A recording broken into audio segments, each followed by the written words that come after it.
Savannah was founded in 1733 by General James Oglethorpe. The city was laid out in wards, each surrounding a central square. The squares were for gathering armed citizens for the city's defense. As the city grew, new wards were added. But as threats diminished, the need for such squares declined. This was the case with Stevens Ward. It has no square. Stevens Ward was established during America's Victorian era. The oldest homes date from about 1868. We begin our walk on Gaston Street, named for William Gaston. A native of New Jersey, he moved to Savannah in 1805, where he established himself as a successful cotton merchant with a branch office in New York City. He died in New York. His obituary described him as an upright merchant, an accomplished gentleman, a benevolent man. He is buried in nearby Bonaventure Cemetery.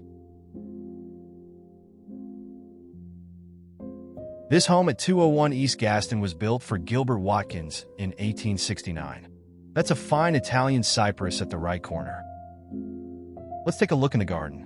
Here's some Japanese wisteria on the fence. It was first introduced to this country in 1830. Looks like liriope bordering the lawn, Chinese fan palm under the windows, and pittosporum hedge in front. This house, 205 and 207 East Gaston, was built for William Boyd in 1868. Very similar to the one next door, but without stucco and the side verandas unenclosed. Mr. Boyd was an agent for the Knickerbocker Life Insurance Company. His nephew, William Ford, was a well-known tenor in Hartford, Connecticut, who graced the Independent Presbyterian Church with his singing on December 23, 1888.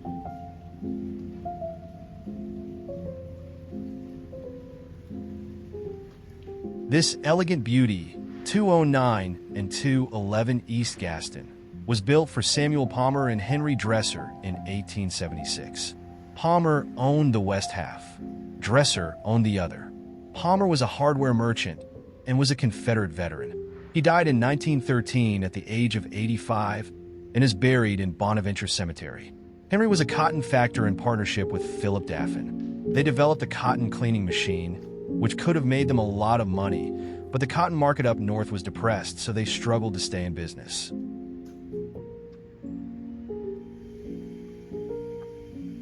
This handsome row in the Italianate style was built for the Joseph Dale Company in 1877. Joseph Dale was born at Lanz End, Cornwall, England in 1829. He served as chairman of the Chatham County Commission, president of the Oglethorpe Savings and Trust, vice president of the National Bank of Savannah, and was a director of the Southern Bank of the state of Georgia.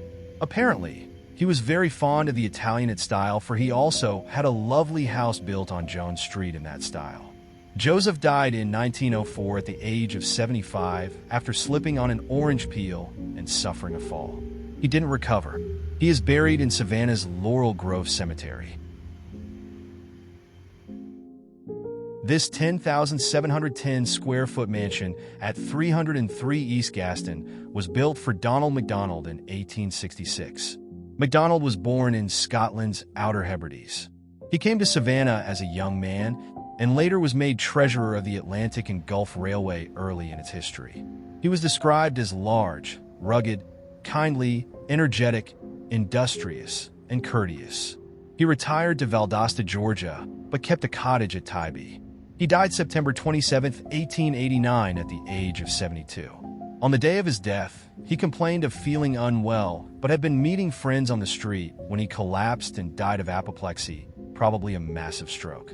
He is buried in Savannah's Laurel Grove Cemetery. This house at 309 East Gaston Street was also built for Donald MacDonald in 1867. 405 and 407 East Gaston Street was built for John Heinrich Hermann Engelmann in 1892. John was born in 1861 in Saxony, Germany. He came to Savannah in 1875 and was in the wholesale retail business until his retirement in 1900. Afterward, he became president of the Commercial Bank, was director of the German Mutual Fire Insurance Company and the Savannah Lighting Company. He was also president of the El Crucero Cigar Factory, a member of the Park and Tree Commission, and ran for alderman as a Democrat. He was a deacon in the Lutheran Church, a member of the Savannah Yacht Club, Independent Order of Odd Fellows, and the Knights of Pythias. He was one busy fellow. He died in 1925 at the age of 64 and is buried at Bonaventure Cemetery.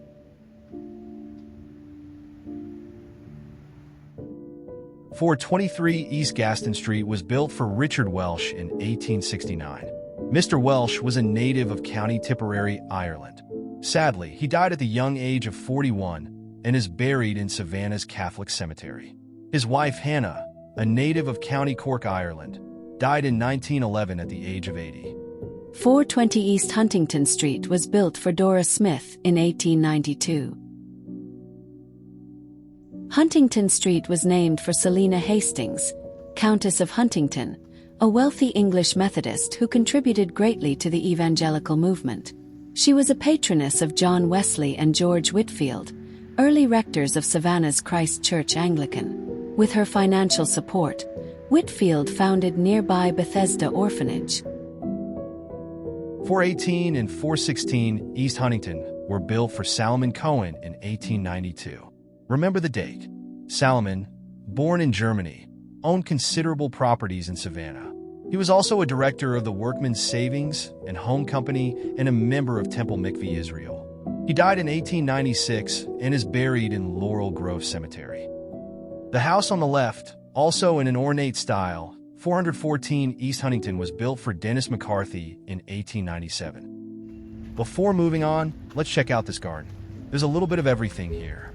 Farfugium, shell ginger, hydrangeas, creeping fig on the wall, cycads in the foreground, palms in the back. Bamboo softly encloses the space, featuring a fountain. Very nice. These apartments were built for the McMillan brothers in 1892 as a real estate investment property. Thomas Hasley McMillan arrived in Savannah in 1878 to open a copper works to make turpentine distilleries. It was a very successful business. Thomas served as chairman of the local Park and Tree Commission. He died in 1941 and is buried in Bonaventure Cemetery.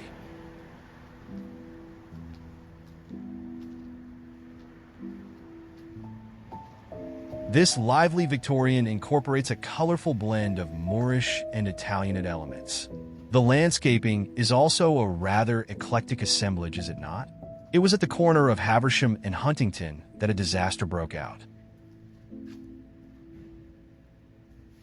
We come next to 318 and 320 Huntington, also built for the McMillan brothers. Yes, it was at this junction that a devastating fire started and swept along Huntington Street to Price Street that burned 27 homes. More about that calamity later. Here's a dense grouping of asparagus fern, variegated Algerian ivy, and creeping fig. The McMillans developed an obvious preference for durable brick townhomes. What do we have here? A sculpture garden? Well, Savannah is a city of artists and art lovers. Here's a better view of this stately home, not so obscured by the vines and trees.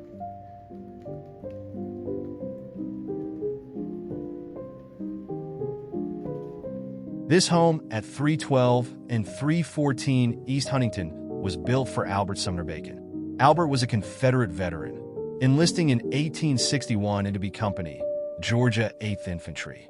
He served at Gettysburg, where he was severely wounded in the face at 19 years of age. He died in 1920 at Isle of Hope at the age of 76 and is buried in Bonaventure Cemetery.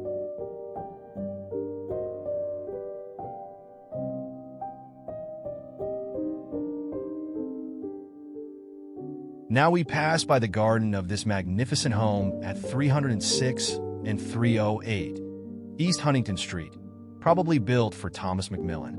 Note the ample side veranda on the east side and the corner coins. Coins were originally used to provide strength to structures. They were later used for aesthetic purposes. Either way, they give the impression of soundness and permanence.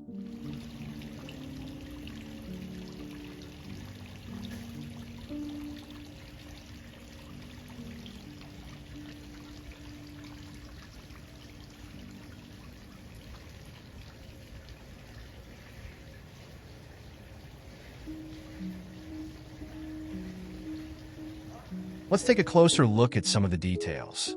This home and the next appear to be joined at the roof, but they're not.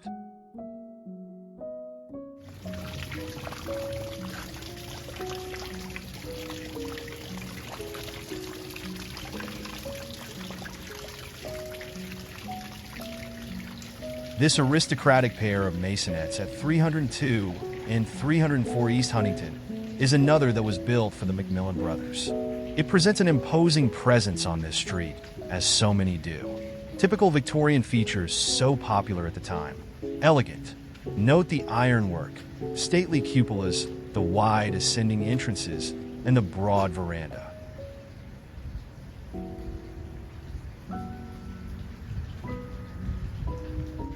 This grand home was built for the Tiedemann brothers and designed by Alfred Eichberg. Eichberg was a native of New York, but established himself in Georgia.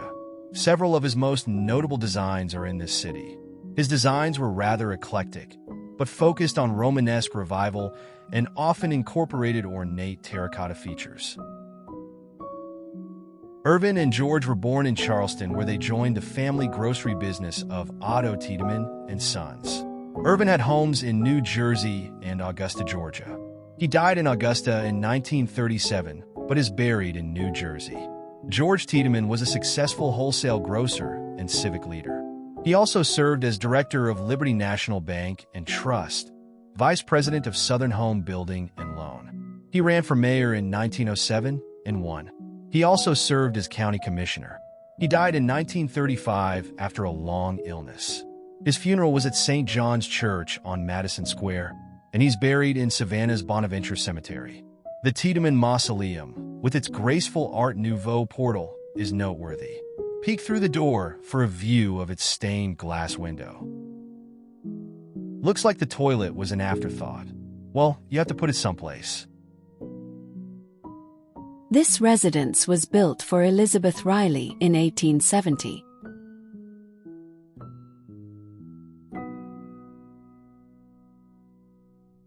This home at 516 Abercorn Street was probably built for Alfred Lamar Hartridge, brother of Algernon Sidney Hartridge, though some sources state that it was built for Algernon. Alfred, born in 1837, was a Confederate veteran who served at nearby Fort McAllister and saw action at the defense of Ball's Ferry on the Oconee River. After the war, Alfred established himself as a well-respected stockbroker until he was put under house arrest for allegedly forging stock certificates. Alfred died in 1913 and was buried in Bonaventure Cemetery. Here's some oleander, sometimes called rosebay. Beautiful to see, but toxic if ingested. 217 East Huntington was built for Captain Walter Coney in 1889. Captain Coney was born in Wilmington, North Carolina in 1848. He moved to Savannah as an expert in the business of naval stores. He was vice president of Patterson Downing and Company, a founder of the Savannah Board of Trade, a director of the Savannah Bank and Trust, and involved with the Savannah Port Society. He died on September 6, 1905 at the age of 57. While driving his car the Saturday before, he was caught in a drenching rain and afterward complained of neuralgia. He died suddenly of a massive stroke. Captain Coney is buried in Bonaventure Cemetery. Not every home in the historic district is actually historic. These townhomes were built about 1984. By the way, Lincoln Street in Savannah was not named for Abraham Lincoln. No siree. Savannah citizens had suffered too much during the late unpleasantness for that. Besides, Old Abe wasn't even around when the street was named. It was named for General Benjamin Lincoln, a Revolutionary War hero who commanded patriots during the Siege of Savannah.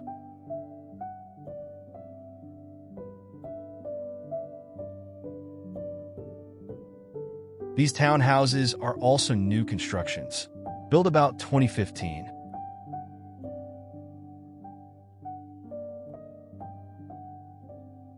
Here's a garden. Let's peek in. This is podocarpus framing the entrance.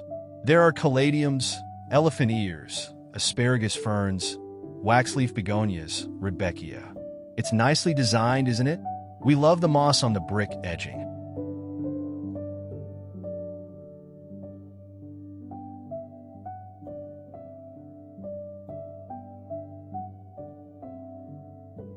Here's some golden variegated Japanese sweet flag at our feet. Makes an outstanding ground cover. A great container plant too. This home at 315 East Huntington Street was built for John C. Harris in 1893. We believe John belonged to the Tatnall Council American Legion of Honor, died in 1920 at the age of 63, and is buried in Bonaventure Cemetery. This row at 317 through 319 East Huntington belonged to Cord Assendorf Sr. Cord was born in Germany in 1858 and emigrated to this country at the age of 14. After moving to Savannah, he worked for his uncle in the grocery business. Cord eventually established his own grocery stores and a saloon.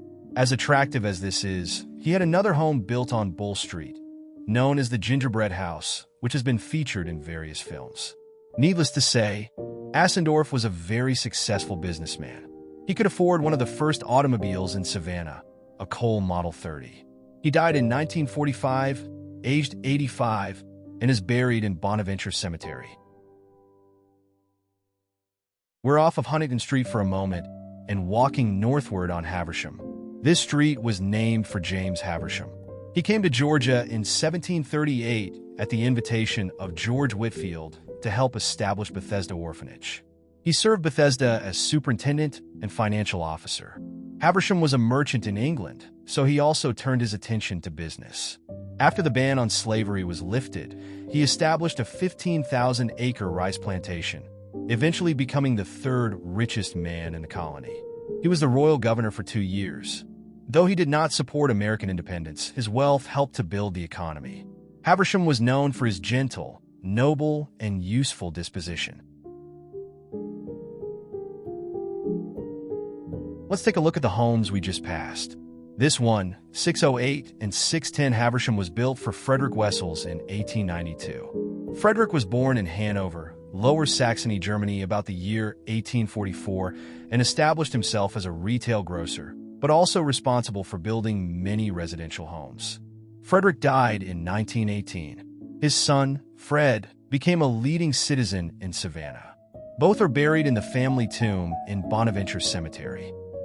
Here's a look at the stained glass window in the Wessels tomb. These next two homes, 604 and 602 Haversham, were built for Emmeline Lee between 1889 and 1892. We've seen a lot of cupolas in Stevens Ward and elsewhere, so this is a good time to talk about them. The word cupola is derived from the Italian word for cup. Most do resemble inverted cups. Besides being ornamental, they may serve 3 functions: providing a viewing vantage point, admitting light, and allowing ventilation. This one before us serves all 3. Before the advent of air conditioning, folks in Savannah would have appreciated the ventilation immensely. This colorful row in pastel hues, 605 through 611 Haversham, was another real estate investment built for Cord Assendorf. Remember the man with the Cole Model 30 automobile?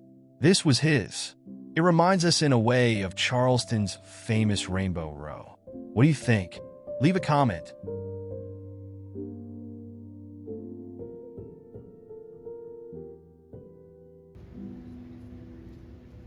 This duplex at 511 and 513 Haversham Street is another build for the McMillan brothers. Obviously, they preferred sturdy, fire-resistant structures.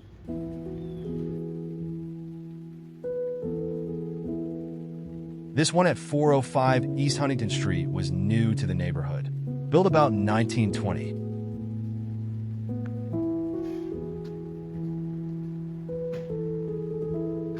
This row, 407 through 415 East Huntington, was built for Frederick Wessels about 1892. The Wessels family certainly left an indelible mark on the growth and development of Savannah.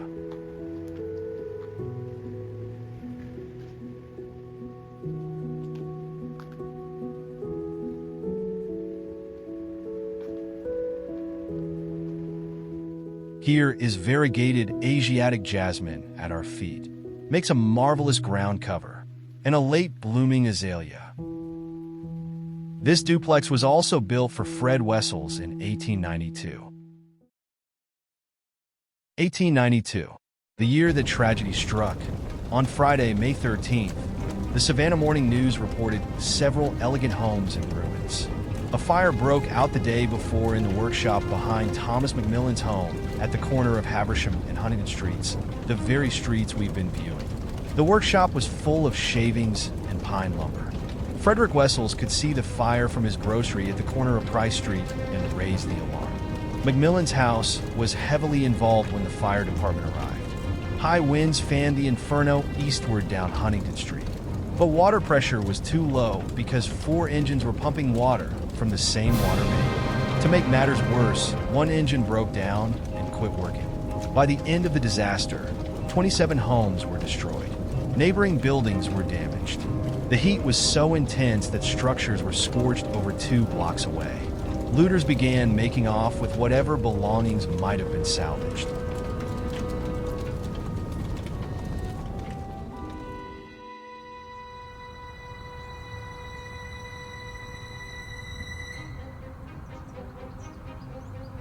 The total loss in homes and property was estimated to be well over $75,000. That would be over $2.5 million today. But to put that in perspective, some of the homes we've seen are now estimated to be worth from $2 to over $3 million each. Obviously, Savannah has become a very hot real estate market. When the ashes cooled, the Wessels, McMillans, Cohens, and others rebuilt their elegant homes and apartments. This explains why so many structures are dated 1892. Today's residents and visitors can be thankful for their tenacity and foresight. Are you enjoying our tour of Stevens Ward? This is but the half of it. Join us next time for more of this delightful area of historic Savannah. We'll see more elegant homes and hear stories of some who built them, view a novel mural, peek into more private gardens, and check out the wonderful plants you might be able to use in your own oasis.